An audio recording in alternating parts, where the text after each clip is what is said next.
sequência didática de hoje, a explicação. Ao término da explicação, você vai poder fazer suas perguntas, então anote aí, né? Fique atento nas informações para fazer as perguntas devidas, tá? Então, na aula de hoje, nós iremos falar sobre o capítulo 11, o penúltimo capítulo da quarta unidade letiva do livro de vocês. O capítulo 11 ele vem falando sobre a região sul. A região sul ela é uma região importantíssima, assim como as outras regiões brasileiras. Na região sul, você talvez vai identificar características que você não vai encontrar com tanta frequência assim nas outras regiões. A primeira característica que eu gostaria de chamar a atenção de vocês está em relação ao clima. Pois bem, na região sul, a característica climática é predominantemente do clima subtropical, ou seja, esse clima ele vai estar próximo ali da zona intertropical da Terra, e essa zona intertropical, ela dá aí uma característica bem peculiar, né, para os climas que estão dentro dessa região. Essa zona intertropical, os climas geralmente eles vão ser quentes, mas existe uma outra interessante informação sobre essa zona. Existe uma área ou uma zona de transição entre a zona intertropical e a próxima zona climática da Terra, ou área de transição, é chamada, um dos climas que estão presentes nessa área de transição é o clima subtropical. Então, na região sul, galera, ela vai estar, a primeira informação de hoje, a região sul do Brasil, ela vai ter quase que 90% aí do seu território, 90% a 95% do seu território, está na chamada zona intertropical, zona temperada da Terra, tá bom? Ele está na zona temperada. O que é a zona temperada? Tipo, são as regiões da Terra, do globo terrestre, que vão estar localizados entre o Trópico de Capricórnio, que é o paralelo, tá? Ou a linha está paralelo à linha do Equador, até o Círculo Polar. Tá bom? No caso, o Círculo Polar Ártico, se estiver ao norte. No nosso caso aqui, como nós estamos estudando a região sul, Círculo Polar Antártico. Beleza? Então, a região sul vai estar aí dentro dessa área da zona temperada. Qual é a principal informação que eu devo me ligar aí e aprender sobre a região sul, e nunca mais eu vou errar? Região sul é a região brasileira que vai conter as 4 estações bem definidas. Então, eu vou ter na região sul a presença da primavera, verão, outono e inverno. Então, lá, você vai conseguir ver muito bem essa questão da transição climática através tanto da variação de temperatura quanto da paisagem. Então, no verão, é claro, as temperaturas elas ficam um pouco mais quentes. No inverno, o frio ele é tremendo, que chega a nevar em algumas áreas aí de serra, né, da região sul, mas também você vai ter ali a presença de uma paisagem bem interessante por ocasião do período da primavera, e o outono começa ali uma transição bem interessante, né, para a chegada do inverno. Então, essas informações elas são importantes para nós compreendermos aí de início a região sul. Alguém chamou aí? Eu. Eduardo, sim, pode fazer sua pergunta. O senhor está falando sobre a região sudeste, né? Região sul, filho. Nós já iniciamos a região sul, capítulo 11. Ok. O professor, quando perguntar lá na prova, qual é a característica da região sul? Ela tem as 4 estações, né? As 4 Isso, estações. bem definido. Entendi. Obrigado. Só que, Eduardo, preste atenção aí. Tá? Nós não vamos cobrar a região sul na provinha de vocês. Sudeste, eu sei. Nós vamos cobrar a região sudeste, que foi a região que nós trabalhamos na semana passada. Da região sul, nós vamos trabalhar apenas o exercício, tá? E para nós completarmos aí o conhecimento sobre as regiões brasileiras. Tudo bem? Beleza? Tranquilo? Tá. Outra informação importante, a região sul, ela vai apresentar uma área aí de aproximadamente 577 mil quilômetros quadrados. Então, essa dimensão aí, ela vai dar, né, um título de região pequena. pequena, né? Vai ser considerada pequena aí, semelhantemente à região sudeste. E também a região sul é a região que vai apresentar uma quantidade menor de estados, tá bom? Então, a região sul é a região brasileira que vai apresentar a menor quantidade de estados, são apenas 3 estados: o Paraná, Santa Catarina e Rio Grande do Sul. Então, essas são as características gerais sobre a região sul. A localização geográfica. A região sul ela está no extremo, no limite do território brasileiro ao sul, né? Por isso que tem esse nome aí, região sul. Mas ela também faz limites territoriais, por exemplo, com o noroeste de São Paulo. Vai ter também ali uma região que vai fazer uma extensa fronteira com alguns países da América do Sul, como, por exemplo, o Paraguai, o Uruguai, a Argentina. É a região que mais faz fronteira aí com os países do Cone Sul, da região que está mais ao sul da América do Sul. E também, queridos, a região sul ela apresenta uma interessante característica, né? Que é a população. E é através da população, entender um pouquinho sobre aspectos populacionais que nós vamos falar agora. Então, para nós falarmos de aspectos populacionais, é necessário nós entendermos o processo de ocupação. Então, todo o território ele é ocupado principalmente através de ciclos econômicos. Então, com a região sul não foi muito diferente, né? Então, inicialmente, você deve se lembrar aí que o Brasil ele foi encontrado, ou mesmo foi descoberto, como queiram, no século XVI, né? Os portugueses chegam na região Nordeste. Então, a região Nordeste é a região mais antiga do território brasileiro. Porém, necessitou-se ali de um processo de conhecimento e expansão do território, é a chamada exploração territorial do Brasil. Então, essa exploração, inicialmente, ela vai acontecer na faixa litorânea, no litoral do Nordeste, através do plantio de cana-de-açúcar, de extração também de outros produtos, mas, com o passar do tempo, você vai tendo o processo de acentuação dessa exploração, e então vai acontecer as chamadas expedições missionárias. E essas expedições missionárias, ou simplesmente chamadas de missões, elas vão ganhar um destaque maior a partir do século XVII. Então, no século XVII, você tem as missões religiosas.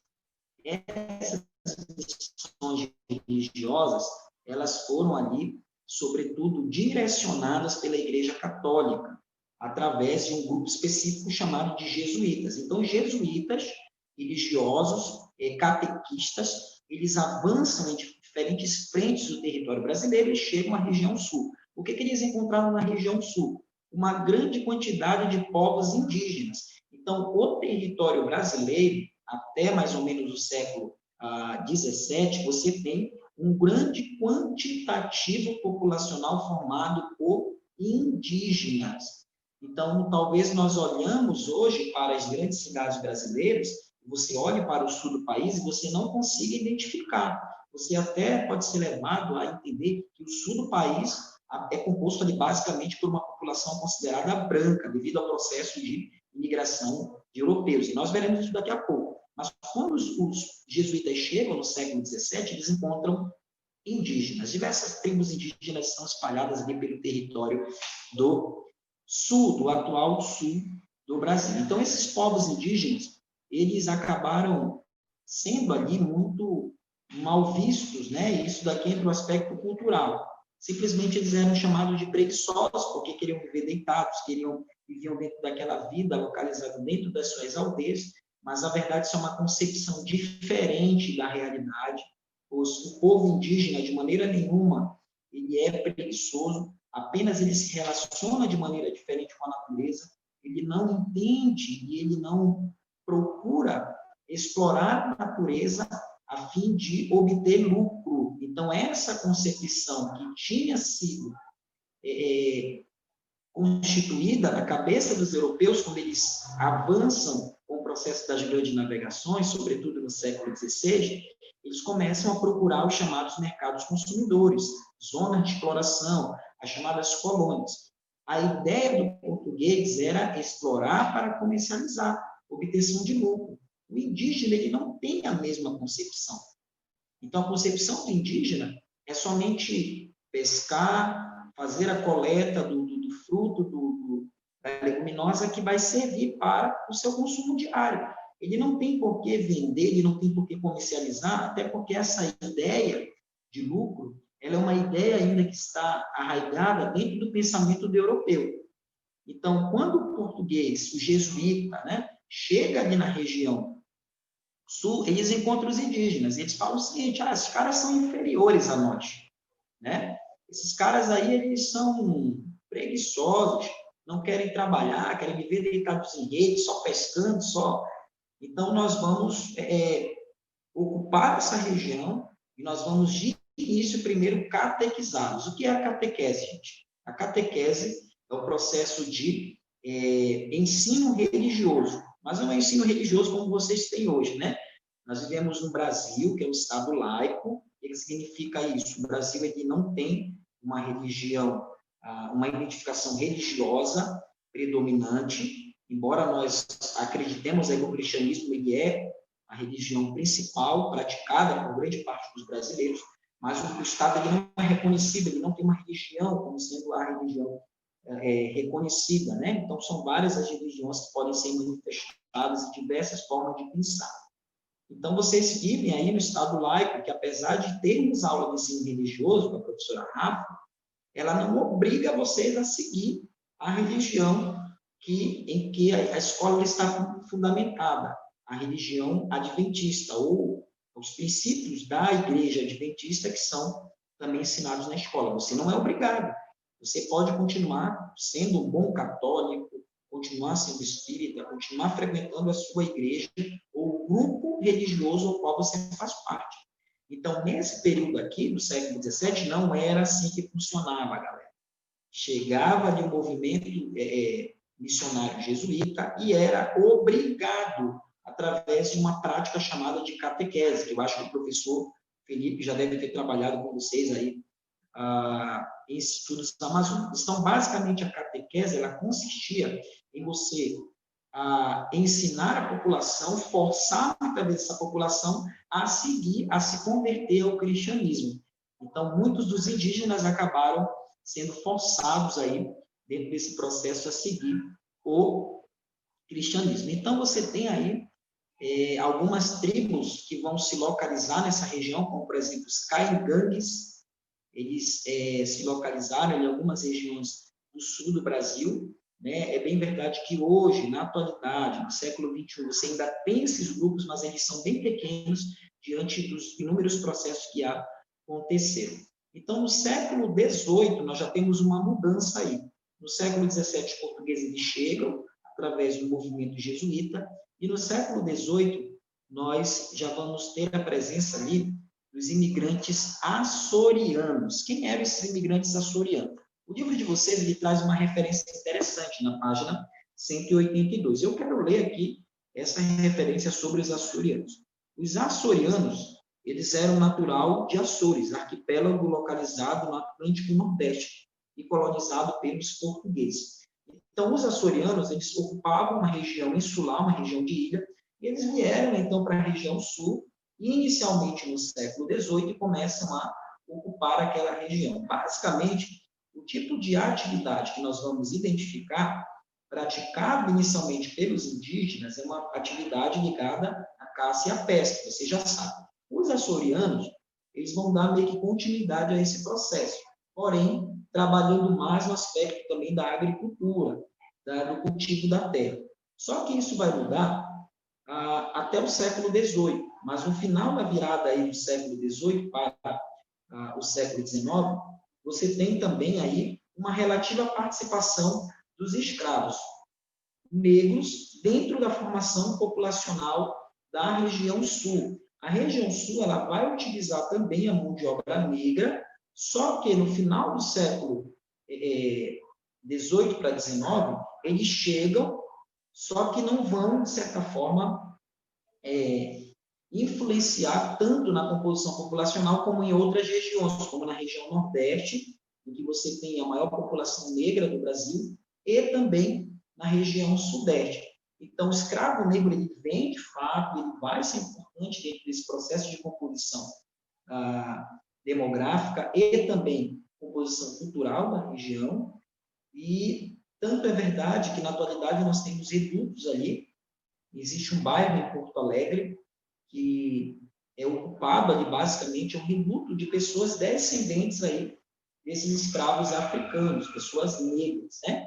De lá, por exemplo, saíram aí alguns esportistas brasileiros, conhecidos como o jogador de futebol, o ex-jogador Ronaldinho Gaúcho, e a nossa querida ginasta, a Daiane dos Santos, saíram desse bairro. É um bairro que é caracterizado ali pela presença, né, de pessoas negras. E aí, a partir do século XIX, você vai ter uma mudança.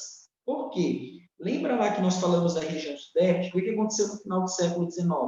A abolição da escravidão no Brasil. Em 1888, a princesa Isabel ela assina a carta que dava ali autonomia, que terminava, na verdade, com o trabalho compulsório, com a utilização da mão de obra escrava. E aí, então, século XIX, você vai ter, aliás, século XX, perdão, você vai ter a chegada de um grupo específico. Esse grupo, ele é formado ali basicamente por europeus. Então, em 1888, perdão, falei século XIX, depois século XX, século XIX, finalzinho do século XIX, 1888, você tem a chegada dos imigrantes europeus, que vem para a região sudeste. Você deve lembrar que esse fluxo migratório ele vai ser incentivado a fim de substituir a mão de obra escrava, tá bom? Então, como aconteceu no sudeste, vai acontecer também no sul do país. Só que com uma diferença. Na região sudeste, o imigrante ele vem e ele vai trabalhar ali basicamente substituindo a mão de obra nas chamadas lavouras de café e também nas áreas ali de desenvolvimento da pecuária. Na região sul, esses imigrantes eles vêm e vão ser instituídas as chamadas colônias de povoamento. Então, diferentemente do que aconteceu lá na região sudeste, na região sul, você vai ter a chegada também de alemães, de italianos, de poloneses, de russos, de eslováquios. Você vai ter uma diversidade maior de europeus vindo para a região sul. Enquanto que na região sudeste, você vai ter também a presença de alguns desses grupos, mas não tão diversificados. E a diferença está no processo de colonização. Então, foram distribuídas terras para esses colonos que vêm para a região sul no final do século XIX, e lá eles vão instituir as chamadas colônias europeias em solo europeu. É interessante que dentro dessas colônias, aí, se você tiver a oportunidade de um dia frequentar o sul do país, você vai perceber que eles mantêm vivo a cultura dos países de origem. Dentro do sistema educacional, por exemplo, dessas colônias, é ensinado, é quase que faz parte ali do currículo escolar deles, o ensino da língua materna. E a língua materna não é o português até é ensinado, mas é a língua materna de seus descendentes, dos seus ascendentes. Você tem, então, ali o ensino, em algumas colônias, do alemão, do polonês, do tcheco, do italiano, do espanhol. Então, nessa região sul, a configuração cultural europeia ela vai ser marcante e decisiva, porque essas colônias que inicialmente serão áreas de ocupação para o desenvolvimento de atividades agrícolas, elas vão se transformar em grandes cidades, como, por exemplo, a cidade de Blumenau. A cidade de Blumenau, que está localizada em Santa Catarina, e também uma outra cidade em Santa Catarina, chamada de Pomerode, são colônias europeias. Então, você vai ver de maneira marcante a presença da cultura, né? Em Blumenau, por exemplo, existe uma festa que é chamada de Oktoberfest, que é uma festa que vocês não devem nem ter nenhum interesse, tá? Que é conhecida como a festa da cerveja, tá bom? E acaba sendo uma festa que atrai aí inúmeros turistas de toda a parte do Brasil e do mundo, porque eles trazem uma cultura da região da Bavária, região da Alemanha, que é uma das maiores produtoras de cerveja do mundo, e eles produziram uma festa. Então, não é somente a questão da cerveja, que você vai ter ali dentro dessa festa do Oktoberfest Blumenau, mas também uma série de outras atrações culturais, como desfiles, só aqueles trajes típicos, você tem também ali alguns festivais de churrasco, de suco, de uva, de vinho, então você tem toda uma programação cultural em torno de trazer um pouco a visão da cultura alemã dentro do solo brasileiro. Em outras regiões, por exemplo, você pode identificar. Eu esqueci de trazer aqui para vocês, mas eu fui em Santa Catarina, alguns anos atrás, fui participar de um congresso, ainda estava na faculdade, e eu pude ali, tirei uma foto com algumas pessoas com trajes típicos da época. Na próxima aula eu posso até compartilhar com vocês aí, e é bem interessante como essa riqueza, o orgulho que eles têm pelas suas raízes culturais, faz parte do seu dia a dia. Então, talvez hoje, você chegar com um paraense e falar, você é caboclo, né? Você é filho de índio. As pessoas se ofendem, porque elas não querem, muitas vezes, ser identificadas com um grupo que é muito mal visto ou é muito mal identificado como uma raça inferior. Na verdade, não existe raça inferior. Isso daí é coisa da cabeça das pessoas. Todos nós somos iguais, né? Mas essa preservação da cultura, ela é bem mais vista, você consegue identificar com maior frequência na região sul. Então, só para você ter uma ideia, esses aspectos culturais, eles acabam promovendo também uma composição demográfica bem interessante. Eu falei para você aqui no início da aula que talvez você consiga identificar que na região sul é onde eu consigo perceber uma presença marcante da população europeia, né? Talvez você olhe ali, a população europeia, ela é mais presente, vamos dizer assim, eu consigo perceber uma diferença dentro dos grupos raciais ou grupos étnicos do Brasil. E num censo realizado em 2010, foi constatado o seguinte: o censo é um levantamento que é feito pelo Instituto Brasileiro de Geografia e Estatística, IBGE, em que ele sai, através dos agentes censitários, ele sai batendo de porta em porta. E aí, a pesquisa ela pode ter diversas características, né? A primeira característica da pesquisa, ela pode ter uma questão ali socioeconômica. Pesquisar, por exemplo, saber quantos salários mínimos, quantas pessoas trabalham naquela casa, quantas pessoas ganham um salário mínimo, quantas pessoas moram naquela casa, mas pode ter também outros aspectos, como, por exemplo, a composição étnica. E em 2010, o censo do IBGE foi até a região sul e as outras regiões brasileiras para fazer um estudo da demografia, da população. E sabe o que se constatou? 76,9%, aliás, quase 80%, vamos chegar aí aos quase 80% da população do sul do Brasil se identificou como sendo uma população branca. Então, eles se auto-intitularam como brancos. Então, quase 80% da população do sul do país se identifica como pertencente à raça, né, ou ao grupo étnico considerado branco. E aí existem mais ou menos 16% se identificaram como pardos, que é mais ou menos uma miscigenação, né, das raças, do branco, com o indígena, com o negro, ok? 3,6% se identificaram como sendo negros, tá? E apenas 0,7% se identificaram como sendo indígenas. Então, você vê aí que a característica marcante dessa região vai ser a presença de pessoas brancas, né? Mas isso daí é uma autodeclaração. Talvez esse número ele possa ser irreal? Pode ser que essa proporção seja menor, ou pode ser que seja até maior. Mas, ao certo, a identificação racial da região sul, ela vai ter uma influência marcante dos imigrantes europeus. Então, esse processo de migração dos europeus vai ser marcante para a composição da região sul do Brasil. Então, não vá colocar na sua cabeça que no sul só tem pessoas brancas. Não, tem pessoas negras, como eu falei para vocês.